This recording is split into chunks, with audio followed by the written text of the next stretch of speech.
Right, gender-based violence, it's not just, a conversation, but it's a fight for justice and safety. And today on the news desk, that is definitely what we are trying to discuss. We are trying to make sense of it all, that it is also about the future. Where do we stand? Because we find ourselves in a mixture that South Africa still struggles with gender-based violence even in 2025.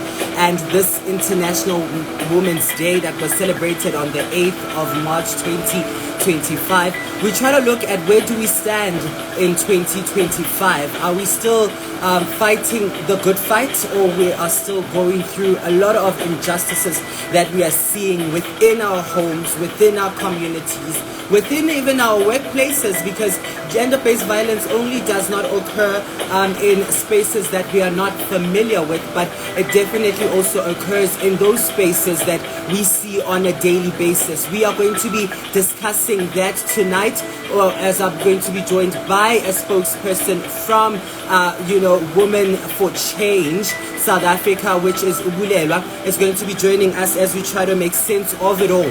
We try to say that how do we turn advocacy into action for real change for women in South Africa, and as well as women's rights at large. We are still asking that question, that even today, what is it most importantly, how do we move from awareness to real action? That and more coming up on today's episode of the News Desk. Don't forget that this conversation is going to be also reposted on, so that you can continue and share with it all, and also on our Spotify platforms. All right, this is the Thursday edition of the News Desk.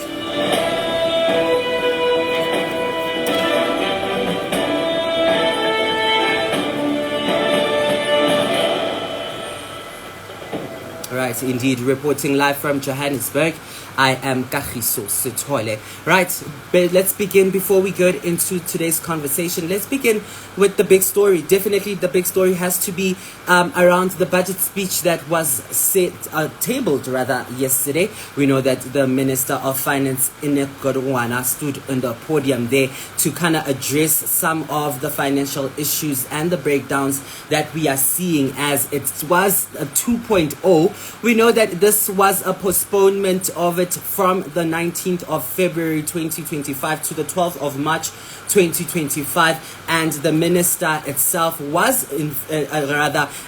increasing VAT and other hike in other areas to try to kind of aid the financial or the fiscal or the economy of our country. And we are seeing that in as well as this government of national unity was coming out to saying the fact that they will not stand for a budget that devalues and also still empties the pockets of South Africans. And that is what we saw happening to the postponement of this budget speech coming out, speaking out as it was tabled out yesterday. The DA also coming out to saying that this is not quite the budget speech that they were looking out for.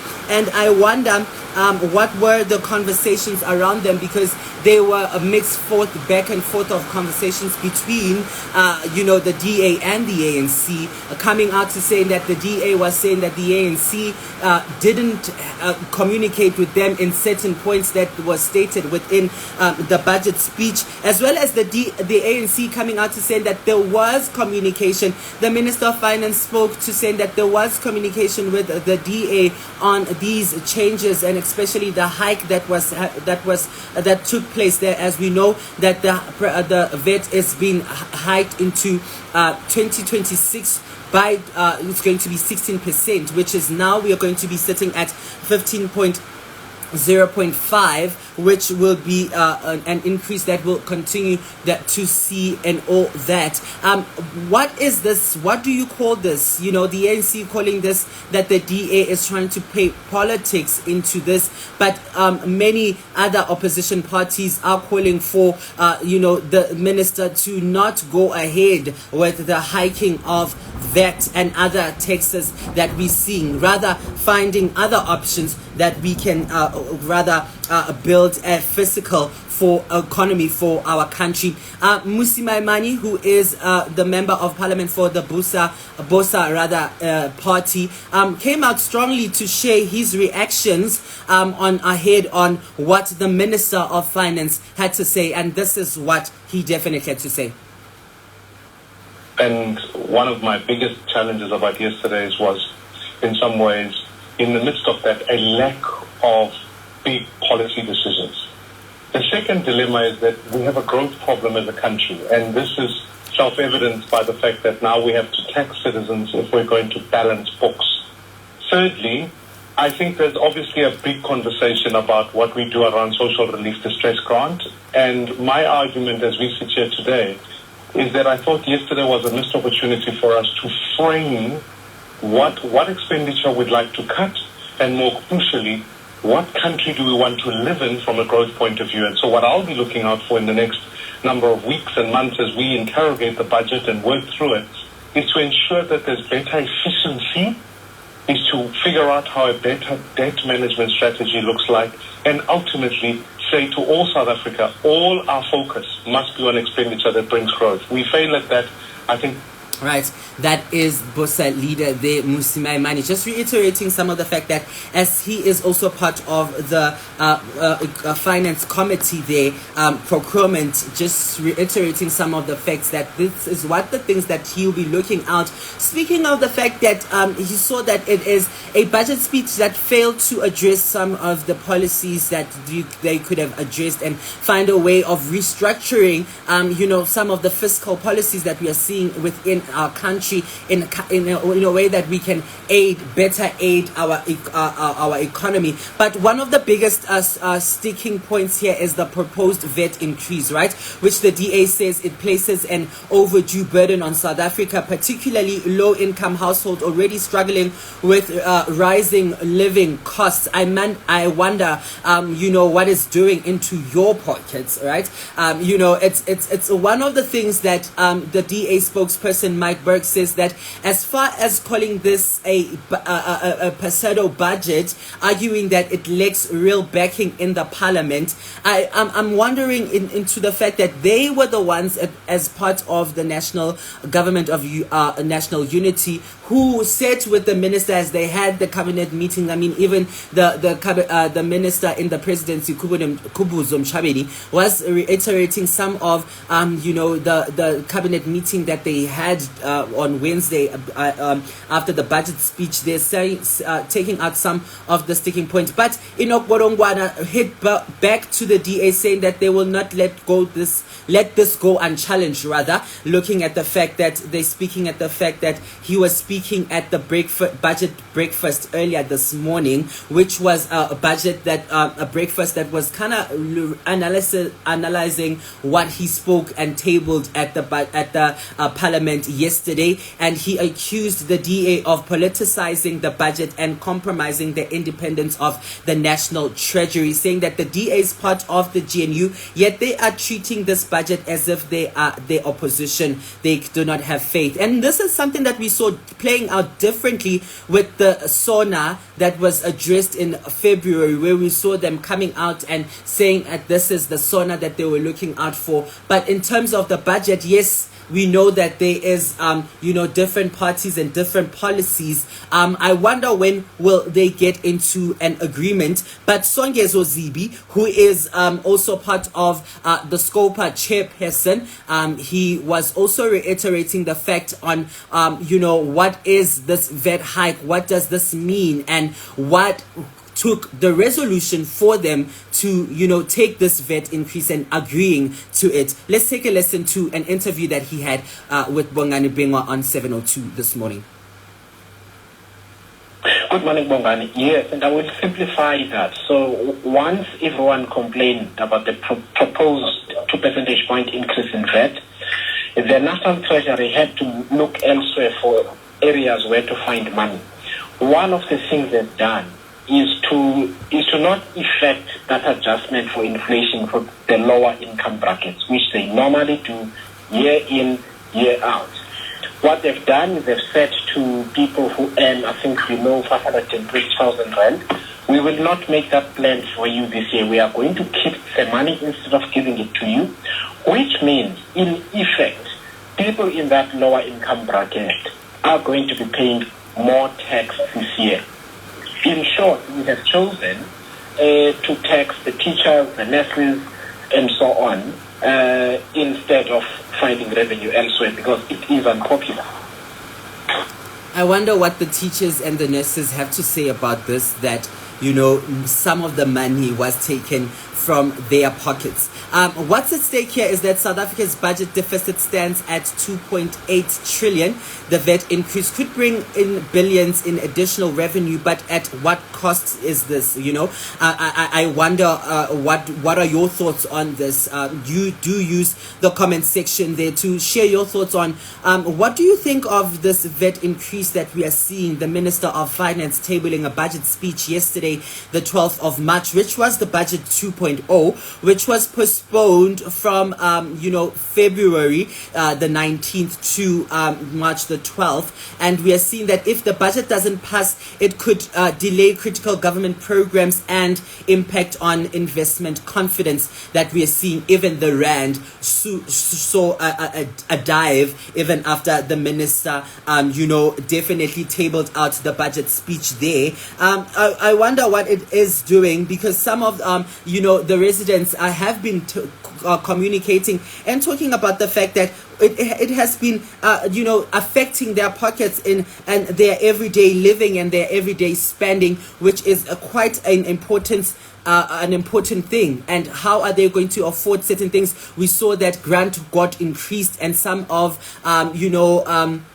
the SRD, which was some of the thing that we were looking into, to saying that it was going to be shut down or not, but we saw that it was extended by another year, which the minister says that he wants to definitely make sure that he makes it an basic income grant in later stages. Definitely is something that we are going to be looking out for. Don't forget, on Tuesday we are going to be bringing you the analysis, a post-analysis of the budget 2.0, and we are going to be joined by the South African Economic Youth Council representative, who is going to be sharing with us and breaking down what does this mean, especially for us young people, the budget speech and the way that these funds have been allocated into various departments, such as the education, such as well as some of the employment as well, and some of the young people who are unemployed, who are depending on this SRD grant that we are seeing it being trickled there. All right, you are up to date with the big story that we are tracking for you this evening. Share your thoughts. Do make sure that you do track into those comments. Right, let's bring in that conversation that we are definitely looking into as we unpack International Women's Day 2025, as we track down this issue that is facing a lot of communities and a lot of societies, and how we can move from raising awareness, but into action, into making sure that women feel safe even in 2025 and going beyond. As what would be the generation that will be raising if women don't feel safe, if women are not appreciated and women are not taken care of? That and more in that conversation as we step into the lead.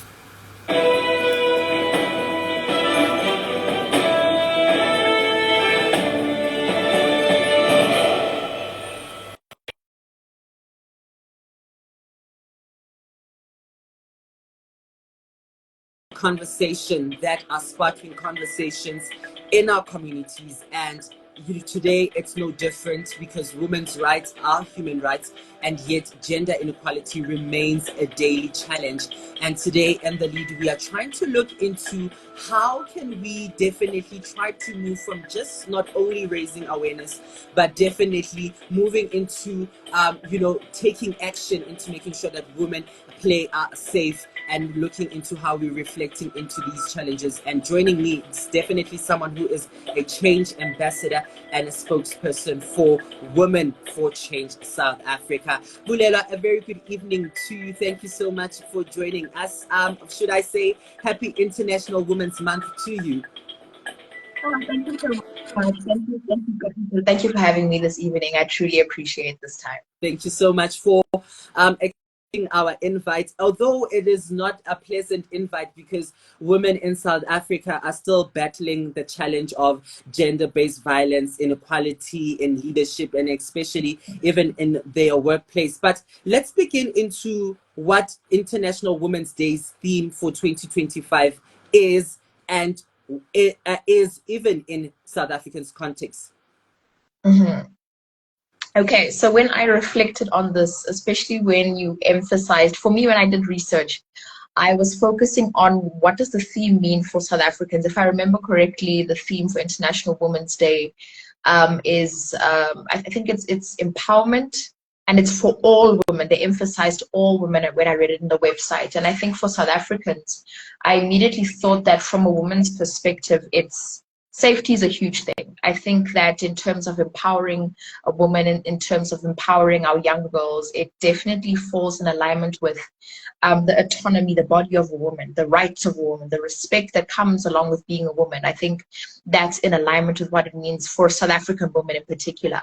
I think it means creating a safe space, an environment, a country that supports and creates facilities and safe spaces for women's voices to be heard, for women's crises to be taken seriously, you know. And for me, that's basically a summary of what I would say is what International Women's Day theme is for South African women. I mean, there's still a long way for us to go. I mean, it doesn't only start with the nation at large, but it starts at homes, you know, where, you know, boys are being raised, women are also being raised. And there's a lot of stereotypes that we are still seeing around women, even in 2025. What are those, you know, those stereotypes that are still a threat even today, and we still need to change? Thank you for that question. I think that, like you said, we still have such a long way to go. There's so many facets to this. Whenever I do interviews, I always speak about the problems we face as a country, especially pertaining to gender-based violence and femicide. It's like an onion theory. So if you peel one thing, it exposes the rest. So stereotypes, I would say, there's this normalization of undermining the power that is found in a woman. I think also because we've all been indoctrinated by a patriarchal society. There's this assumption that a woman can't lead. There's this assumption that a woman should be placed in a corner, you know, that her space should still be only pertaining to nurturing children or whatnot, forgetting that that the nurturing ability is more powerful than, you know, the children we give birth to, you know. And it's just understanding that the nurturing beings that we are helps us in being people who have acts of service, who have how do I put it, a mentality of servanthood in terms of our families, our loved ones, the greater community. So I think stereotypes that undermine the leadership quality of women, I think we still find ourselves struggling with things like inequality in our workplaces. I think that interconnects to what I said first in terms of leadership, but I think that also coincides with, I guess, in terms of you may still have the same qualifications as a man, but still be undermined simply because you are a woman. I think there's still weakness attached to being a woman. Yes, we are not as physically strong as men, but there's still this undermining connotation associated to women in terms of strength, that perhaps we are simply emotional beings, that we are sensitive beings, you know, and there's this negativity associated to being a woman. So I think it's stereotypes like that that still exist in this day and age. Which, you know, which points into some of the challenges that women still face even in 2025. What would you say are the biggest challenges that women are still facing even in this day and age? So as I mentioned, I did touch on, you know, inequality in the workspaces, unequal pay, all these different things, but I obviously want to stress gender-based violence and femicide. At this point, as a South African, if you don't see gender-based violence and femicide as a pandemic, I am deeply worried and deeply stressed on your behalf, because I don't think you comprehend the harsh reality of what's going on in this country. And so I think I would heavily stress on gender-based violence and femicide, that this is a serious pandemic. This is something that existed before COVID, and it's going to be here long after COVID, unfortunately, because of the normalization of it. You know, rape culture is still a thing. Victim blaming is still a thing. What else did I mention? Just women feeling unsafe, but I think that correlates to things like gender-based violence and femicide. So I think things like that, just lack of safety, lack of accommodation for women. We're still facing things like, period poverty, where our girls are not attending schools because of not having sanitary pads and things like that. These are serious issues that are still women and children are still facing in this country. I mean, it's an everyday life thing that we're seeing. I remember this one day I was just walking on the street and I came across this other guy just, abusing this woman on the street, and some of the people that were out walking around were actually just moving around like it's a normal thing to do, and we have hashtags every year, we have campaigns every year, but how can we now move into action as society in making sure that we are building a country and a nation where women are safe and women are protected even in communities? Sure, that example you use is such a great example of the desensitization that we have psychologically as South Africans, because I think if we're being honest, all of us have gotten to a point where if we turn on our phones, turn on the television, turn on our radio stations, that we almost expect to hear a gruesome story. We expect to hear something that is inhumane, something about a woman who has died, who has been murdered, who's been raped. All these heinous things, heinous crimes. But I think you just stressed on something that's very important, the desensitization of South Africans because of how common GBV is in our country and femicide is in our country. But in terms of moving from awareness to action, I want to touch on some key points or key factors, I would say, in a petition that we just started as an organization. So we recently started a petition where we have stated, or we want gender-based violence and femicide to be declared as a national disaster.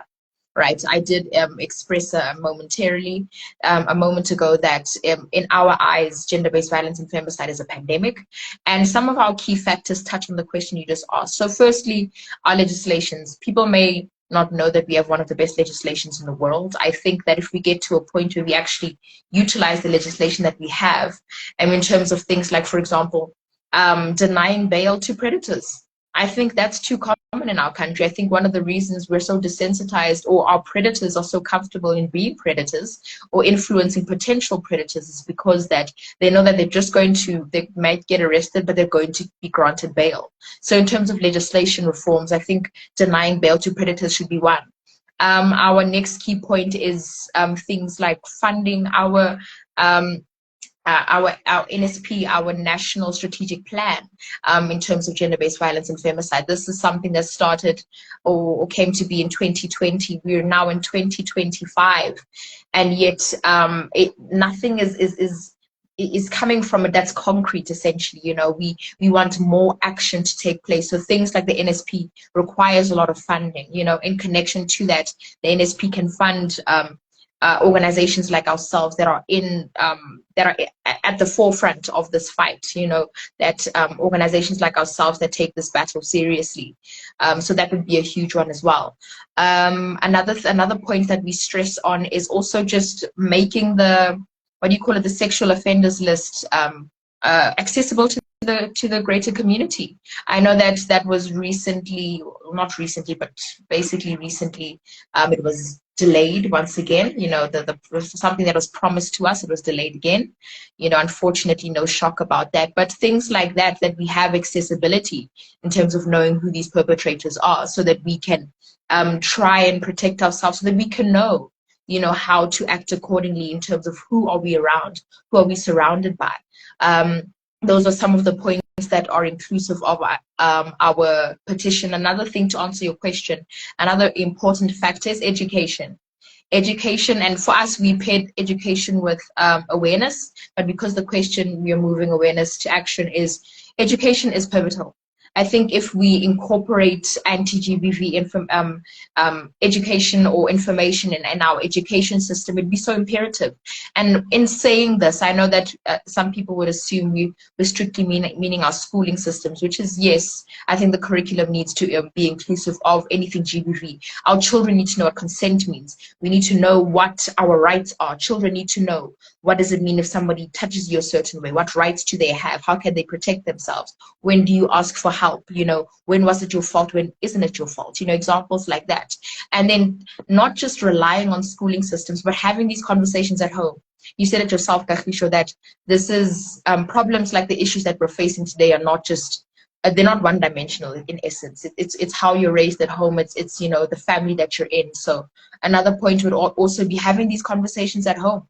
So in terms of education, not just relying on the curriculum to incorporate this, but for yourselves. I always say that there's power in being a neighbor. I always stress that in every interview, that don't undermine the importance of being a neighbor. Don't undermine or downplay the fact that you are a South African. You are a human being first.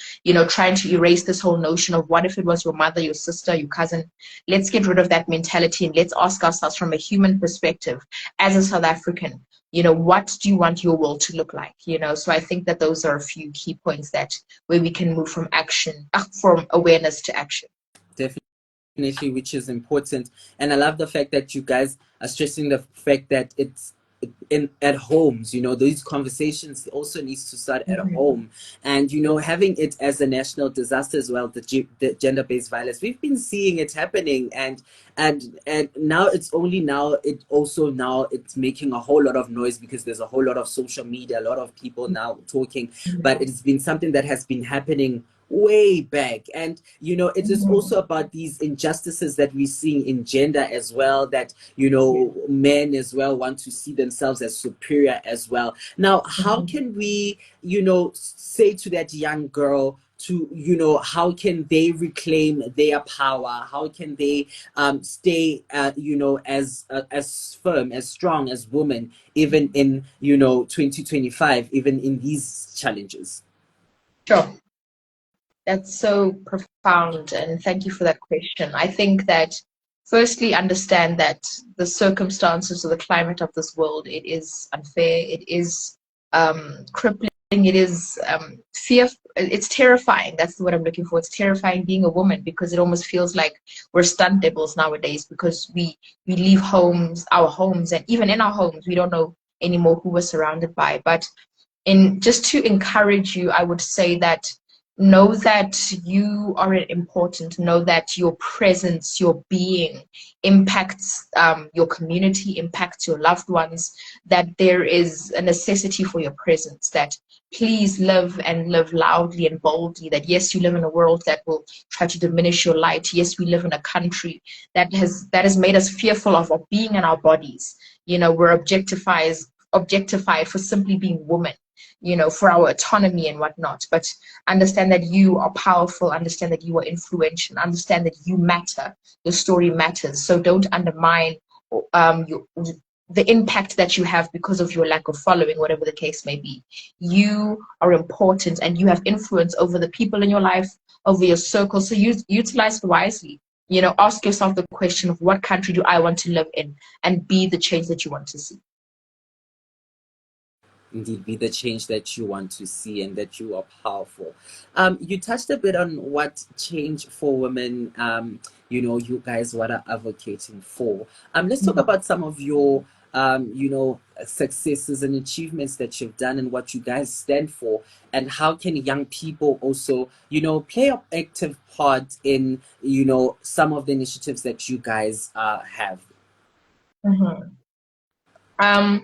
So this is usually a question myself and Sabrina, the founder, we struggle to answer, because obviously the main reason organizations like Women for Change exist is to push the eradication of gender-based violence. Obviously, one entity, one person, one organization can't completely change something like that.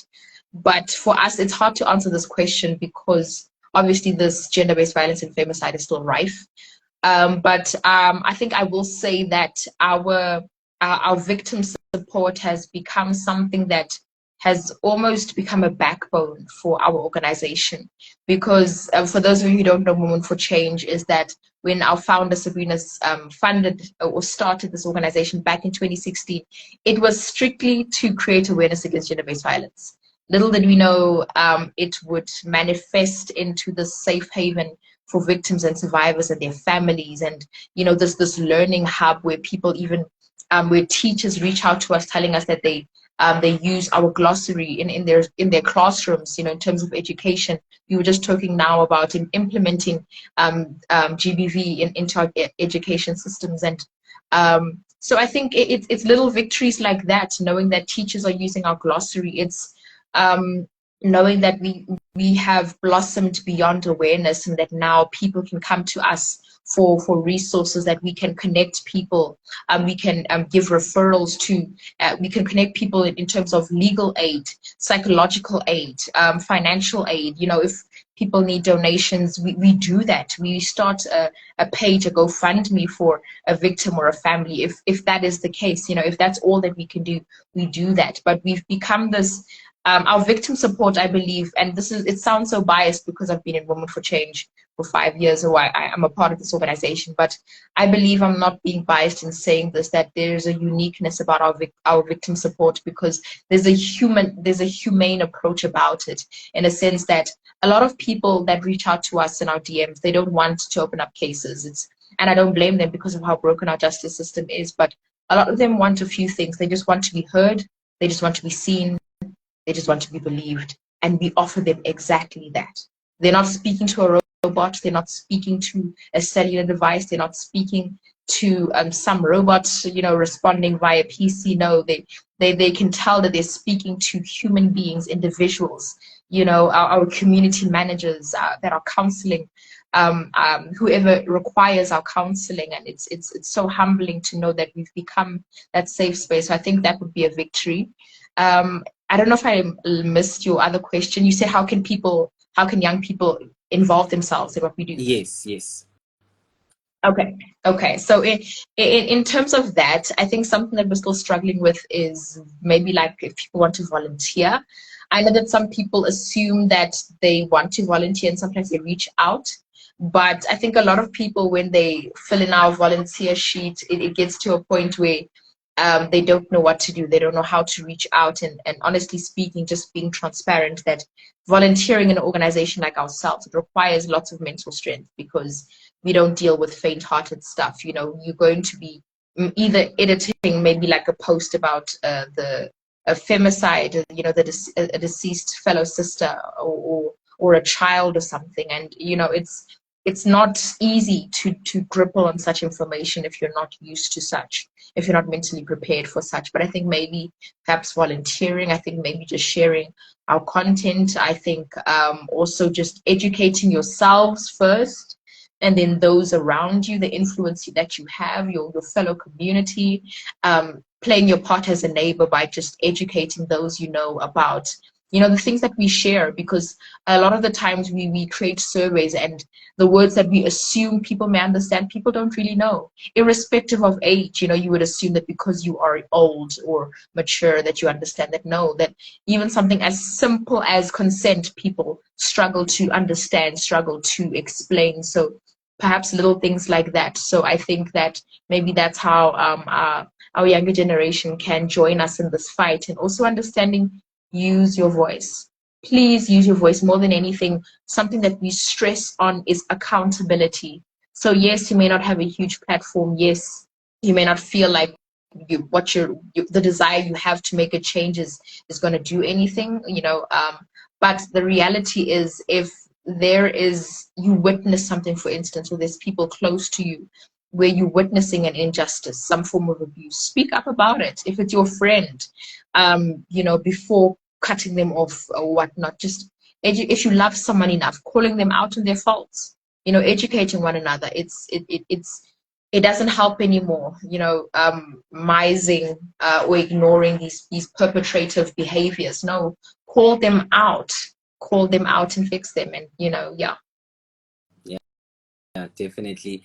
It's high time that we call out, we use our voice, because if we keep quiet, it's just going to be something that continues to build on generation and generation to come. And what young people love is technology and social media. So just by sharing and just by going onto social media on their page, it's at Women for Change SA, that's where you can find this informed information. And with a lot of this disinformation and misinformation, I'm sure that you can get the correct information there. Bulelwa, before I let you go, what would be the one key takeaway, in this conversation that we've had today? We are going to be reposting this on our social media platforms, as well as on for our Spotify audience as well. Out of everything that we spoke about, what would be that key takeaway that you'd want the person listening to this have to get out of this conversation? More than anything, I hope that a key takeaway would be loosening the desensitization that we've been conditioned to practice unconsciously as South Africans, in a sense that assuming that it's okay, it's normal, and it is what it is mentality, where we've just gotten to a point where we're so numb to gender-based violence and femicide. So if there's a key takeaway that I would hope listeners, viewers get from this conversation, is that gender-based violence and femicide is a pandemic, that this is a serious thing that's not going to end anytime soon, especially if we are so desensitized to it. So I would hope that whether you are in a team playing for awareness, or whether you are moving from awareness to action, I hope this conversation gave you tools to do that. I hope that this showed you that you're not wasting your time if you are creating awareness, that it's creating an attraction to what is going on, to this pandemic. So I hope that you're no longer desensitized. I hope that you have come down to gravity, in a sense that you've recognized the dire situation that is gender-based violence and femicide. And I hope that you've also understood that as a woman, as the next generation, that you have a part to play, that this is your country too, that your voice matters, and the desires that you want, that you can be that person, for your country. So please be that. Yeah, definitely, Bulelwa. Thank you so much for your incredible insights and the amazing work that you guys are doing there at Women for Change South Africa.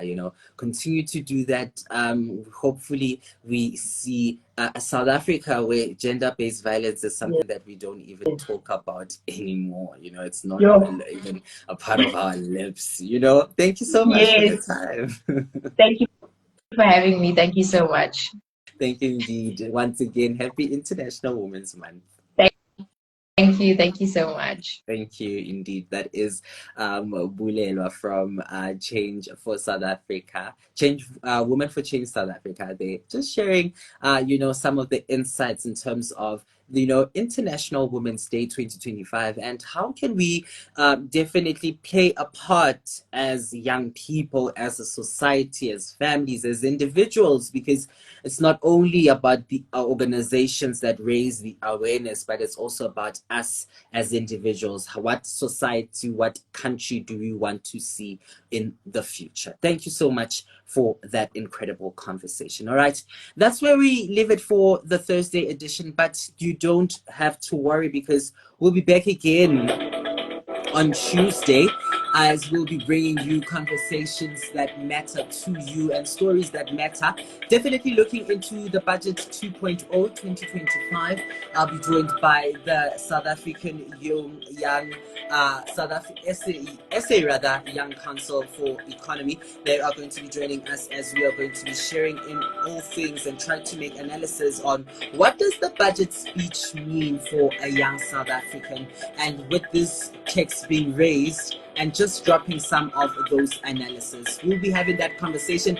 And yet again, our African news analyst is going to be here with us. Sean Mwenge from Africa Molika is going to be joining us as we try to make sense of everything that is within the African continent. All right, don't forget to go through on all our social media platforms. That is at TellAVision 360. Thank you so much for joining us.